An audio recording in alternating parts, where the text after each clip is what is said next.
दोस्तों, welcome to आवी explainer. आज हम लोग टर्टल टेल्स मूवी को देखने जा रहे हैं, तो वीडियो पूरा देखना। दोस्तों, आपकी वजह से हमारे 1000 सब्सक्राइबर इतनी जल्दी पूरे हो गए, मैंने सोचा नहीं था। ये सब पूरा हो पाया सिर्फ आपकी वजह से, तो थैंक यू सो मच।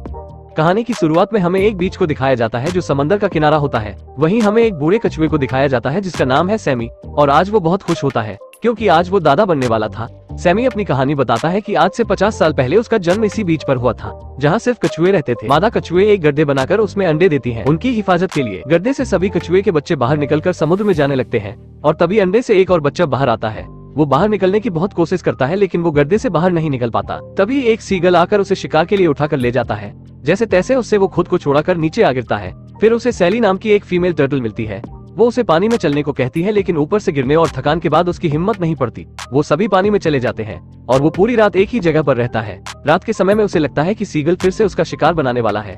तभी उसकी आंख खुल जाती है और खुद को अकेला पाकर वो बहुत दुखी होता है। तभी एक समुद्र की लहर उस तक आती है और वो एक टूटे हुए लकड़ी के ऊपर होता है जिससे वो पानी के बहाव के साथ समुद्र की तरफ जाने लगता है। पानी के बहाव के साथ वो पूरी रात उसी टूटी हुई लकड़ी के साथ घूमता रहता है। अगली सुबह जब वो पानी में जाने की कोशिश करता है तभी वहाँ 3 बड़े कछुए आ जाते हैं। उन्हें पता चलता है कि सैमी का जन्म कल ही हुआ है, तो उसे छोटा समझ के उनमें से 2 कछुए सैमी को डराने लगते हैं। उसे बताते हैं कि महासागर के अंदर तुम्हें बहुत से जानवर मिलेंगे जो तुम्हें खाकर अपना पेट भरेंगे। सैमी उनकी बात सुनकर डरने लगता है लेकिन उन्हीं में से एक समझदार टर्टल उसे कहती है कि तुम्हें किसी की बातों को नहीं सुनना चाहिए, तुम्हें जिंदगी में बिना डरे आगे बढ़ते रहना चाहिए। फिर वो अलविदा कहकर वहाँ से निकल जाते हैं। सैमी उनकी बात मानकर समुद्र में जाने की कोशिश करता है लेकिन तभी उस पर एक पिराना मछली हमला करने लगती है और वो घबराकर ऊपर चला जाता है और नीचे देखता है तो उसे अलग अलग बड़ी मछलियां दिखाई देती है। इसलिए वो डरकर उसी लकड़ी के टुकड़े पर बैठा रहता है। वही हमें रे नाम की एक और कछुए को दिखाया जाता है जो वह भी सैमी की तरह अकेला होता है और बाकी कछुओं के साथ शामिल होने की कोशिश करता है लेकिन कोई उसे साथ नहीं रखना चाहता और उसे सभी भगा देते हैं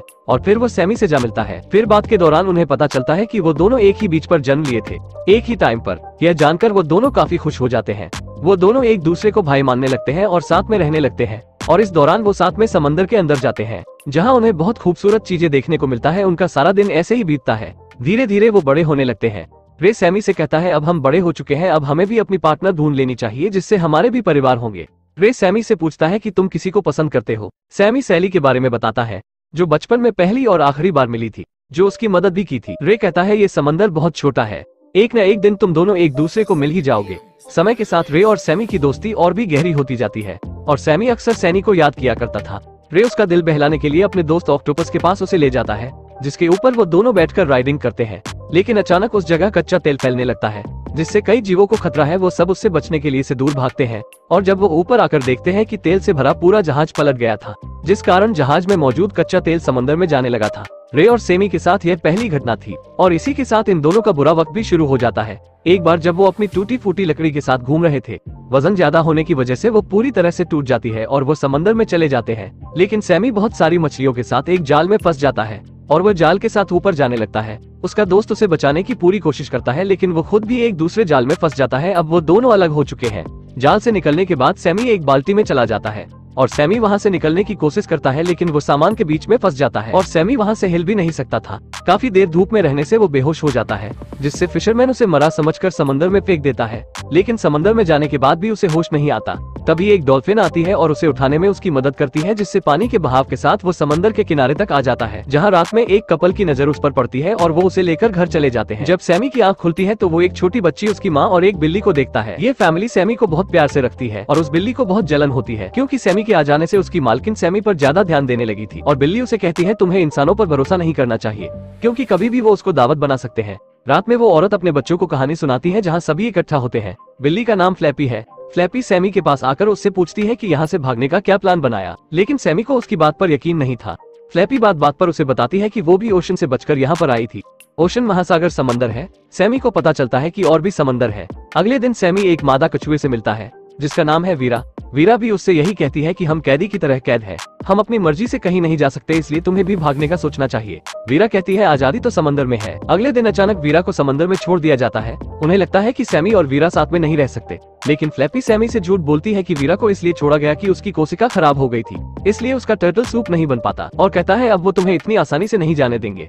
उसी रात बीच पर पुलिस आती है और सभी को वहाँ से निकालने लगती है। फ्लैपी सैमी से कहती है यही मौका है तुम्हारे पास भागने का। सैमी उसकी बात मानकर छिप जाता है लेकिन सैमी अब बिल्कुल अकेला पड़ गया है और वहीं काफी दिन गुजारता है। फिर वो समंदर में चला जाता है और भूख के कारण लकड़ियों को ही खाने लगता है। तेज हवा से वो एक पन्नी में फंस जाता है और तभी वीरा आकर उसे बचा लेती है। सैमी उससे मिलकर बहुत खुश होता है। फिर उसके बाद वीरा उसे ऐसी जगह ले जाती है जहाँ बहुत सारे पत्ते होते हैं जो कछुए खाते हैं। सैमी उसे खा ही रहा होता है कि एक फीमेल टर्टल उससे लड़ती है क्योंकि उसके पीछे एक शार्क पड़ी थी। सैमी उसे बचाने में मदद करता है और वो दोनों एक छोटे होल में छिप जाते हैं, लेकिन शार्क अब भी उनका पीछा नहीं छोड़ती। तभी उस शार्क के सामने वीरा आ जाती है और शार्क को भगा देती है। फिर वीरा उन दोनों को वहीं छोड़कर चली जाती है। वो दोनों आपस में बात करते हैं और सैमी को पता चलता है ये सैली है जो बचपन में मिली थी। सैली भी उससे मिलकर बहुत खुश होती है। फिर वो दोनों साथ में ही समय बिताने लगते हैं। सैमी सैनी से कहता है मुझे पूरी दुनिया घूमनी है, सारे समंदर को देखना चाहता हूँ। फिर सैनी से कहता है क्या तुम भी इस सफर में मेरा साथ दोगी? सैनी उसकी बात सुनकर बहुत खुश होती है और उसके साथ इस सफर में जाने के लिए तैयार हो जाती है। यह घूमने का ही सफर नहीं बल्कि पूरी जिंदगी साथ में बिताने का सफर होता है। सैमी उससे कहता है पहले हमें कोई सीक्रेट जगह की तलाश करनी होगी और वो साथ में सीक्रेट प्लेस ढूंढने निकल जाते हैं। रास्ते में उन्हें एक सील मिलता है। वो दोनों उससे सीक्रेट प्लेस की जगह पूछते हैं, लेकिन उसको कुछ नहीं पता होता। पर वो उन्हें एक जहाज के बारे में बताता है जहां उन्हें इस बारे में कुछ सुराग मिल सकते थे और वो उस जहाज को ढूंढने के लिए तैरते हुए कुछ बोट्स के पास पहुंच जाते हैं, लेकिन उन्हें वहां कुछ नहीं मिलता। फिर वो आगे के सफर पर निकल जाते हैं, लेकिन इस बार वो जंगल में पहुंच गए थे जहां बहुत सारे खतरनाक जीव है और पिराना की एक झुंड उन्हें खेल लेती है। लेकिन उनके शिकार करने से पहले एक बड़ी चिड़िया सैनी को उठाकर घोंसले में ले आती है और वहाँ की ऊंचाई से सैमी को एक बड़ा जहाज नजर आता है, लेकिन उस पेड़ की ठाई पानी में गिर जाती है जिससे सैमी सैली से फिर जा मिलता है और वो उस जहाज का पीछा करते हुए उसके करीब पहुंच जाते हैं, जिससे एक दुर्घटना से सैली सैमी से अलग हो जाती है और काफी कोशिश के बाद वो सैली से नहीं मिल पाता। सैली के गायब हो जाने के बाद सैमी बहुत उदास हो जाता है और तभी वहीं बूढ़े कछुए मिलते हैं जो सैमी को बताते हैं हमने एक फीमेल टर्टल को देखा जिसके शरीर पर शार्क के दांत के काटने का निशान होता है। सैमी समझ जाता है कि ये सैली की बात कर रहे हैं। वो बहुत खुश हो जाता है कि सैली अभी भी जिंदा है। वो उसकी तलाश में समुद्र में कई दिनों से भटकता है, लेकिन उसे सैली नहीं मिलती और वो अंटार्कटिका में पहुंच जाता है जहां पानी कम, बर्फ ज्यादा रहती है। ठंड ज्यादा लगने की वजह से उसकी हालत खराब होने लगती है। उसकी यह हालत देख पास से गुजर रहे इकोलॉजिक्स टीम की नजर उस पर पड़ती है और उसे सही करने के लिए वो अपनी लैब में ले जाते हैं और वहीं सौभाग्य से सैली मिल जाती है और वो उसके पास जाने की कोशिश करता है, लेकिन कोई उसे समझ नहीं पाता और वो सैमी को रेस्क्यू सेंटर ले जाते हैं और किस्मत से वहीं स्लैपी नाम की वही बिल्ली मिल जाती है। वो स्लैपी से मदद मांगता है वहाँ से उसे निकाल सके और तभी वहीं वो औरत आ जाती है और सैमी को देखते ही पहचान जाती है और सैमी की जिज्ञासा देख समंदर में रिहा कर देती है। वहीं से जाते समय सैमी को दो कछुए मिलते हैं। वो सैमी से मदद मांगते हैं कि एक कछुए को एक कंटेनर से निकालने की। जब सैमी वहां पहुंचता है वो देखता है कि ये तो उसका दोस्त रे है। वो एक दूसरे से मिलकर बहुत खुश होते हैं और वो रे को बाहर निकालने की कोशिश करते हैं। रे उस कंटेनर से बाहर निकल जाता है। फिर सैमी रे को अपनी पूरी कहानी बता देता है। सैमी को रे इतना चिंतित में देख अपने घर ले जाता है जहां वो रहा करता था। वहां रे सैमी को अपनी पत्नी रीटा से मिलवाता है और वही बात करने के दौरान सैमी सैली के बारे में बताता है।